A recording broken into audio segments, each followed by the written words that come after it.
बिस्मिल्लाहिर्रहमानिर्रहीम, अस्सलाम वालेकुम। मैं हूं शाहिद सकलैन और आप देख रहे हैं मेरा यूट्यूब चैनल। आज 12 जुलाई है, मंगल का दिन है और आज ईद का भी तीसरा दिन है। तो बहरहाल जी, आज की इस वीडियो में ज़रा हम दुआ ज़ारा केस के हवाले से फिर बात करेंगे और इकरारुल हसन साहब के कुछ इंकशाफात सामने आए हैं, वो आपने यकीनन देख लिए होंगे। उन इकरारुल हसन साहब के इंकशाफात के बाद बहुत सारी चीज़ें ज़रा वाज़े हो गई हैं, क्योंकि इकरारुल हसन कोई आम आदमी नहीं है कि वो बैठ के यूट्यूब के ऊपर या सोशल मीडिया के ऊपर बैठकर कोई ऐसी बात कर दे और वो बग़ैर किसी सबूत के बात करे। तो इसलिए ज़ाहिर है मैं ख़ुद रहा भी हूँ। एयरवाई में मैंने 6-7 साल काम किया है। इकरार को मुझे जानते हैं और मैं इकरार को भी जानता हूँ और मुझे जो है ये पता है, उनकी टीम में जितने लोग हैं वो भी मेरे वाकिफ़ है, मैं उनको जानता हूँ कि वो लोग पहले चीज़ को इन्वेस्टिगेट करते हैं और फिर उसके बाद कोई चीज़ करते होते हैं। लेकिन ये क्या वजह है कि दुआ ज़ारा केस के हवाले से जब भी कोई बात करता है, दुआ ज़ारा केस की जो अली काज़मी का मौक़िफ़ है, जो पहले दिन से कह रहे हैं कि यार मेरी बच्ची खुद नहीं गई, उसको वरगलाया गया है, उसको फंसाया गया है, उसको अगवा किया गया है, उस मौक़िफ़ के हवाले से जब भी कोई बात करता है उसके ऊपर बाकायदा तौर पर कैंपेन शुरू कर दी जाती है, इल्ज़ामात लगाना शुरू कर दिए जाते हैं और बाकी जो माजी की चीज़ें हैं वो उठा कर भी उछालना शुरू कर दिया जाता है। वजह क्या है, इसी हवाले से आज थोड़ी सी वीडियो में बात करेंगे, क्योंकि इकरार ने जो इंकशाफात किए हैं ज़ाहिर है वो परेशानी का बायस बन गए हैं बहुत सारे लोगों के लिए, बहुत सारे हलकों के लिए, बहुत सारे सपोर्टरों के लिए, बहुत सारे सहूलतकारों के लिए जो पहले दिन से सहूलतकारी कर रहे थे और आज तक कर रहे हैं और मैं ना मानूँ कि रट पर कायम हैं। आल तो उनके मौक़िफ़ में थोड़ी सी तब्दीली आई है, लेकिन रोज़ जो है कोशिश होती है उनकी कोई इस चीज़ को बार बार बावर करवाएं कि हम आज भी उसी मकाम के ऊपर खड़े हैं, क्योंकि ज़ाहिर है उन्होंने करना ही यही है। बहरहाल जी, इकरार साहब के इंकशाफात की वीडियो आप सब देख चुके होंगे, लेकिन उन लोगों के लिए जिन्होंने नहीं देखी इकरार साहब की वीडियो, मैं थोड़ा सा जो क्रक्स है वो आपके सामने रख देता हूँ। बाकी फिर इंशाअल्लाह कौन लोग क्या कुछ कर रहे हैं वो मैं आपके सामने रखूँगा। इकरारुल हसन ने जी ये बताया है कि जो दुआ ज़ारा का मामला जो है वो हर घर में मौज़ूए बहस है। बच्चियों को जो है अगवा किया जाता है और फिर बाजियाबी होती है, अड्डों पर जो है वो बेचा जाता है। और वो कहते हैं कि जी जब तक मेरे पास कोई सबूत नहीं था मैंने इस पे बात नहीं की और मैं खामोश रहा, और आज जो है मैं इस बात पे बात करूँगा। और सवाल या निशानात हैं, ये मामला इतना सीधा नहीं है। मज़े की बात यह है कि इकरार साहब ने मेरा वाला जुमला इस्तेमाल किया है। मैं पहले दिन से अपनी वीडियोज़ में कह रहा हूँ, आप लोग इस चीज़ के गवाह हैं कि ये मामला इतना सीधा नहीं है। इकरार ने यही बात की है। वो कहते हैं कि जी मामला वैसे ही है जैसे आप लोग समझ रहे हैं, आप लोग, मैं, सब समझ रहे हैं, हमें पता है हम क्या समझ रहे हैं। वो कहता है कि जी दुआ ज़ारा को अगवा किया गया है, ये गैंग के पास मौजूद है, माँ बाप ने हिम्मत की और उन्होंने बच्ची के अगवा को शेयर किया। शायद यही वजह है कि दुआ ज़ारा को किसी जिस्म फरोशी के अड्डे पर नहीं बेचा गया और घरेलू बीवी बनाकर फ़िलहाल रखना पड़ा है। बहुत ख़तरनाक बात की इकरारुल हसन ने। इकरारुल हसन ने यह बताया है कि जी अगर ये सारा मामला ना होता तो दुआ बिक जाती, लेकिन क्योंकि ये सारा मामला हो गया तो उसे फ़िलहाल फ़ॉर द टाइम बिंग बीवी बनाकर रख लिया गया है। अब अगर फ़र्ज़ करें ये मामला ख़त्म हो जाता है, ख़ामोशी हो जाती है, तो बाद में उसे बेचा जा सकता है। इसका इनडायरेक्टली मकसद यही है। और वो कहते हैं कि मुस्तकबिल तारीख है। एक वीडियो कोई 3-4 वीडियोज़ पहले मैंने आपको एक बात कही थी और मैंने डॉक्टर मुइज़ हसन साहब का भी इंटरव्यू किया था, तो उन्होंने भी यही बात की थी कि ऐसी जो बच्चियाँ होती हैं उनका मुस्तकबिल तारीख इसलिए हो जाता है कि जब माँ बाप और पीछे से लोग उनको छोड़ देते हैं तो फिर अगलों की मर्ज़ी होती है वो क्या करते हैं। बहरहाल वो कहते हैं कि शादी का झांसा देकर वरगला कर बुलाया गया और फिर एक गैंग और दूसरा गैंग, और इस तरह फिर ये होता है, बच्चियों को फिर आगे भेज दिया जाता है। और एक बहुत ज़बरदस्त बात की है इकरार ने। वो कहते हैं मैं तकरीबन 1.5 माह से एफ़र्ट कर रहा हूँ और उन्हीं लोगों के उसने नाम लिए हैं जिन लोगों को आप बहुत अच्छी तरह जानते हैं कि ज़हीर से भी राब्ते में और सारा कुछ, इसमें वो वकील राय खुरम भी शामिल है। वो कहते हैं कि जी उनसे हमने रब्ता किया और उन्होंने कहा कि जी हमें मिलवा दें। वालिद को कन्विंस किया कि जी आप बेटी से मिल लें, तो उसने कहा इसकी माँ अगर मिलते हैं तो मुझे कोई एतराज़ नहीं है। अली काज़मी के बारे में उन्होंने बताया।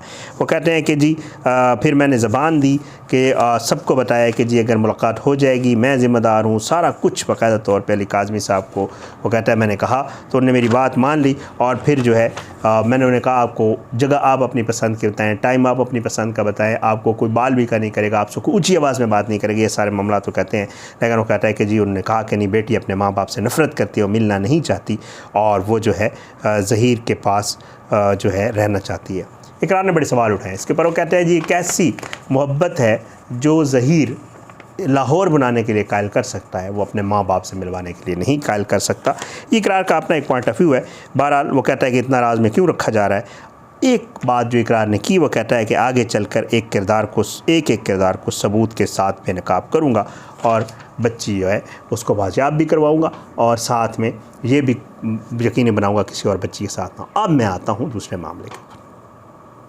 इकरार ने जब इंटरव्यू दिया उसके बाद वीडियोस बनना शुरू हुई और वीडियोस में बाकायदा तौर पे इकरार के ऊपर पूरे जो इकरार के पिछले मामलात हैं जिनके ऊपर वो माफ़िया मांग चुके हैं उनके ऊपर जो है इकरार को बार बार उन वीडियोज़ में सवालात किए गए और उसके ऊपर सवालात के साथ साथ इकरार पर इल्ज़ामात लगाए गए। पहले कहा गया कि जी वीडियो सबूत लेकर आएँ, अगर आपके पास कोई है, अगर आपके पास वीडियो सबूत थे तो आपने इदारों को क्यों नहीं दिए। और इकरारुल हसन साहब जो है उनकी अपनी टीम में भी ऐसे लोग थे जिन्होंने करप्शन की थी, फिर उन्होंने बेनकाब किया था। फिर वो कहा गया कि जी एक टिकटॉकर आयशा, वो जो रैम्बो वाली थी जिसके ऊपर मैंने भी बहुत सारी वीडियोज़ की थी, वो कहते हैं कि जी उसके हवाले से फिर इकरारुल हसन को माफ़ी मांगनी पड़ी। यासिर शामी के हवाले से बात की गई कि यासिर शामी ऐसे लोगों को वो करता है, फंसाता है। फिर कहा गया कि अली काज़मी की ये कोशिश होती है कि वो बड़े लोगों को बीच में इन्वॉल्व करके उनको जलील करवाए, ये कहा गया। और बहरहाल वो कहते हैं कि जी इकरारुल हसन भी इस मामले में आया है तो इकरारुल हसन को भी जलील होना पड़ेगा और इकरारुल हसन भी झूठा साबित होगा और उसे लोगों से माफ़ी मांगनी पड़ेगी। हैरान कुन तौर पर पहले दिन से मैं भी यही कह रहा हूँ, हर कोई यही कह रहा है कि ये मामला इन्वेस्टिगेट होना चाहिए, मामले को ऐसे नहीं छोड़ना चाहिए। अगर कोई ये समझता है, अगर किसी को ये लगता है कि मामला ख़त्म है, सॉर्ट आउट हो गया है, तो फिर अगर पुलिस इन्वेस्टिगेट करना चाहती है तो उसमें क्या मसला है। अगर कोई इस पे बात करना चाहता है तो उसमें क्या मसला है। अगर कोई तफ्तीश करना चाहता है तो उसमें इशू क्या है। अगर कोई इंटरव्यू करना चाहता है तो इंटरव्यू क्यों नहीं करने दिया जाता। अगर माँ चाह रही है कि मैं बच्ची से मिलना चाहती हूँ तो उसे क्यों नहीं मिलने दिया जा रहा। अगर बाप ये कह रहा है कि मेरी बेटी को अगवा किया गया है, वो केस लड़ रहा है, तो बाप पे दबाव क्यों डाला रहा है, बाप को धमकियाँ क्यों दी जा रही हैं, बाप को ये अप्रोच क्यों किया जा रहा है कि आप हमारे साथ सुलह कर लें, बेटी से बाप को क्यों काले करवाई जा रही हैं कि जी आप सुलह कर लें, आप मुझे मेरे साथ साथ ज़हीर को। तो ये सारा तो मामला सादा है, सिंपल लव मैरिज जैसे आप कहते हैं। लव मैरिज है तो रहने दें लव मैरिज को। इन्वेस्टिगेशन भी हो रही है, तहकीकात भी हो रही हैं, केस भी शुरू है, तो इसके ऊपर ठीक है इन्वेस्टिगेट होने दें। आपको क्या मसला है। अगर कोई फ़र्ज़ करें इकरार आ गया, मैं मान लेता हूँ इकरार ने अगर कहा है कि जी मैं इन्वेस्टिगेशन करूँगा, अगर इकरार इन्वेस्टिगेशन करता है, कल को इकरार झूठा साबित हो जाएगा जैसे आप कह रहे हैं, तो फिर क्या मसला है। इकरार माफ़ी मांग लेगा, ज़ाहिर है। और अगर इकरार सच्चा साबित हो गया तो फिर तो ज़ाहिर है बड़े और मसाइल सामने आएंगे, क्योंकि फिर तो पूरा नेक्सस जो है वो सारा सामने आ जाएगा। ये सारा मामला जो है ये अब शुरू हो गया है। मैं बहुत मतलब पहले दिन से आप लोग भी कह रहे थे, मैं भी ये समझ रहा था कि इकरार जैसे लोगों को इस केस में इंटरेस्ट लेना चाहिए। वजह क्या है? वजह ये है, हम तो इसलिए कर रहे हैं, मैं आपको पहले दिन से बता रहा हूँ, हम तो इसलिए हमारी कोशिश है कि जी चीज़ खुलकर सामने आ जाए, चीज़ को वाज़े होना चाहिए, क्या मामला है सबके सामने आना चाहिए, ये मामला छुपा नहीं रहना चाहिए। हम पहले दिन से इसलिए कर रहे हैं। इन्वेस्टिगेशन हो, प्रॉपर इन्वेस्टिगेशन हो, केस कोर्ट में चले, ट्रायल हो, पक्का पता चले, उसके बाद तफ्तीश हो, तफ्तीश के बाद जो भी क्लियर होता है कोई मसला नहीं है। इसमें होते हैं केसेस, होते हैं हार जीत होती है, कोई इशू नहीं है, लेकिन ये मामला कम से कम इन्वेस्टिगेट होना चाहिए। आप इस बात पे मुस्सिर हैं कि जी ये सिंपल लव मैरिज है, इसको कोई इन्वेस्टिगेशन की ज़रूरत नहीं है, बस बच्ची आ गई, उसने शादी कर ली, हंसी खुशी रहें और बस अल्लाह खैर सलाह। ऐसी बात नहीं है, ऐसा नहीं होता। ज़ाहिर बात है, जिन वालिदैन ने बच्ची को पाला है, जिनके साथ वो रही है, उस बच्ची को बहुत अच्छी तरह जानते हैं। मैं ख़ुद भी राब्ते में हूँ, मैं ख़ुद भी, मेरे से बात भी होती है। जिस तरह दूसरे लोगों को उनके रिश्तेदार उलट बातें बताते हैं, उस तरह उनके रिश्तेदार हमें भी कोई ठीक बातें बताते हैं। वो ये बताते हैं कि बच्ची अपने वालिदैन के साथ बहुत ज़्यादा अटैच थी, बच्ची अपने वालिदैन के साथ बिल्कुल ठीक ठाक थी, बच्ची का कोई इशू नहीं था। लेकिन एकदम ये क्या हुआ कि बच्ची से नफ़रत के बयानात दिलवाए जाने लगे अपने वालिदैन के लिए। कहा जी जा रहा है, इकरारुल हसन ने भी यही कहा है, बाकी लोग भी ये कह रहे हैं कि बच्ची को ब्रेन वाश किया गया है। बच्ची को इस हद तक ब्रेन वाश किया गया है कि वो अपने वालिदैन के ख़िलाफ़ नफ़रत भरे बयानात दे रही है, और उन वालिदैन के ख़िलाफ़ जिन वालिदैन के साथ वो बहुत ज़्यादा अटैच थी। आखिर ऐसी क्या चीज़ है कि वो ये बातें कर रही है।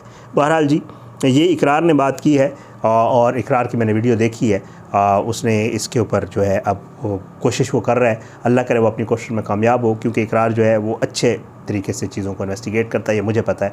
पूरे वो उसके ऊपर रिसोर्सेज भी लगाता है और बहुत सारे लोगों को भी इन्वॉल्व करता है। तो मैं उम्मीद करता हूँ इंशाअल्लाह कि इस केस का इकरार कोई ना कोई हल निकाल लेगा। ये एक बहुत अच्छी बात है इकरार का इस केस में आना, लेकिन उन लोगों के लिए बुरा है, ज़ाहिरी बात है, जिन लोगों की चीज़ें खुलकर सामने आएंगी वो अब परेशान हैं, उनका परेशान होना बनता भी है। बहरहाल आज की वीडियो से इतनी, आने वाली किसी वीडियो तक के लिए इजाज़त है। अपनी दुआ में याद रखा करें। अल्लाह पाकिस्तान का आमीन नासिर, उसके खिलाफ साजिशें करने वालों को नस्तानाबूद करे। अल्लाह ज़ालिमों को इबरत का निशान बनाए, मज़लूमों को इंसाफ मिले। अपनी दुआ में याद रखा करें। पाकिस्तान जिंदाबाद। अल्लाह हाफ़िज़।